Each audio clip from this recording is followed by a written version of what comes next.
Hello everyone, welcome to my channel rider Munna. তো guys, আশা করছি তোমরা সবাই খুব ভালো আছো, আমিও খুব ভালো আছি।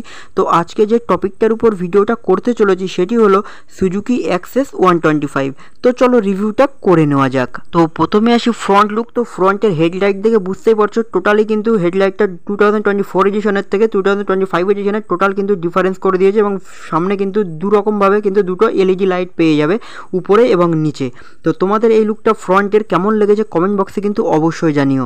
ফ্রন্ট হুইলে তোমরা পেয়ে যাবে 90/90 সেকশনের 12 ইঞ্চ অ্যালয় হুইলের সাথে সম্পূর্ণ টিউবলেস টায়ার, এবং ফ্রন্টে কিন্তু তোমরা ডিস্ক ব্রেক পেয়ে যাবে। ফ্রন্টে যে সাসপেনশনটি ইউজ করা হয়েছে সেটি হলো টেলিস্কোপিক সাসপেনশন। এরপর আসি হ্যান্ডেল বার এবং মিটারের সাইডের ডিজাইন। তো হ্যান্ডেল বার এবং মিটারের সাইডের ডিজাইন কিন্তু টোটালি ভাবে কিন্তু ডিফারেন্স একটা লুক দিয়েছে। এরপর আসি ফ্রন্ট সাইডের ড্যাশবোর্ড। তো ড্যাশবোর্ডের রাইট সাইডে এবং লেফট সাইডে তোমরা কিন্তু অনেকটা স্পেস পেয়ে যাচ্ছে, যার ফলে তোমরা কিন্তু এখানে মোবাইল বা ব্যাগ অথবা ওয়াটার বোতল এগুলো তোমরা ক্যারি করতে পারবে। এবং একদম লেফট সাইডে তোমরা দেখতে পাচ্ছ ইউএসবি যে চার্জিং যে অ্যাডাপ্টার, যার ফলে কিন্তু তোমরা মোবাইলটা চার্জ করতে পারবে এমার্জেন্সিভাবে।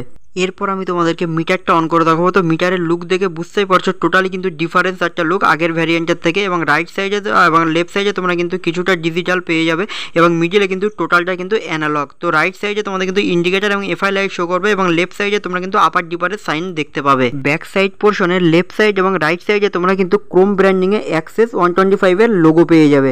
তো এই কালারটার উপরে অ্যাক্সেস এই লেখাটা তোমাদের কেমন লেগেছে কমেন্ট বক্সে কিন্তু অবশ্যই জানিও। আমার সব থেকে গাড়িটাতে যেটা সব থেকে বেস্ট লাগে সেটা কিন্তু ব্যাক সাইডের লুকে এই অ্যাক্সেস লেখাটা, জাস্ট ওয়াও। এরপর আসি রেয়ার টায়ার। তো রেয়ার টায়ারে তোমরা পেয়ে যাবে 90/100 সেকশনের 10 ইঞ্চ অ্যালয় হুইলের সাথে সম্পূর্ণ টিউবলেস টায়ার, এবং রেয়ারের ব্রেক ভ্যারিয়েন্ট কিন্তু ড্রাম ভ্যারিয়েন্ট। রেয়ার পোর্শনে যে সাসপেনশনটি ইউজ করা হয়েছে সেটা হলো সুইং আর্ম সাসপেনশন। তো সাসপেনশনটা কিন্তু অনেকটাই অ্যাডজাস্টেবল, যার ফলে কিন্তু রাইডার এবং পিলিয়ন খুবই কমফোর্টেবল একটা রাইড উপভোগ করতে পারবে। এরপর আসি ব্যাক সাইডের লুক। তো ব্যাক সাইডের লুকটা থেকে বুঝতেই পারছো আগের ভ্যারিয়েন্টের থেকে সম্পূর্ণ কিন্তু ডিফারেন্ট একটা ভ্যারিয়েন্ট, এবং টোটালি শেপটাও কিন্তু আলাদা। তো আগের ভ্যারিয়েন্টের থেকে 2025 এর এই নতুন অ্যাক্সেস 125 এর পিছনের লুকটা আমার জাস্ট ওয়াও লেগেছে। এরপর আসি মোস্ট ইম্পর্টেন্ট পার্ট, গাড়িটার ইঞ্জিন। তো এটি হলো 124 সিসির ইঞ্জিন, যার ম্যাক্সিমাম পাওয়ার হলো 8.3 বিএইচপি, 6500 আরপিএম, এবং ম্যাক্সিমাম টর্ক হলো 10.2 নিউটন মিটার, 5000 আরপিএম।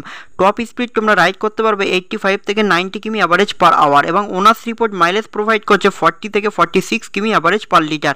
অটোমেটিক ট্রান্সমিশনের সাথে তোমরা গাড়িটা পেয়ে যাবে। গাড়িটার কুলিং সিস্টেম হলো এয়ার কুলড, এবং গাড়িটার স্ট্রোক হলো 57.4 mm। সুজুকি অ্যাক্সেস 125 2025 এডিশন, এই মডেলটা তোমরা 6টা কালারে অ্যাভেলেবেল পেয়ে যাবে: সলিড আইস গ্রিন, পাল শাইন বিজ, এবং মেটালিক ম্যাট স্টিলার ব্লু, পাল গ্রে হোয়াইট, এবং মেটালিক ম্যাট ব্ল্যাক, এবং পাল ম্যাট অ্যাকোয়া সিলভার। তো আমি যে গাড়িটা নিয়ে ভিডিওটা করছি এটা হলো সলিড আইস গ্রিন। তো অ্যাক্সেস 125 এই কালারটা সব থেকে বেশি চলে, এবং এই 5টা কালারের মধ্যে তোমাদের সব থেকে কোনটা বেস্ট লেগেছে কমেন্ট বক্সে কিন্তু অবশ্যই জানিও।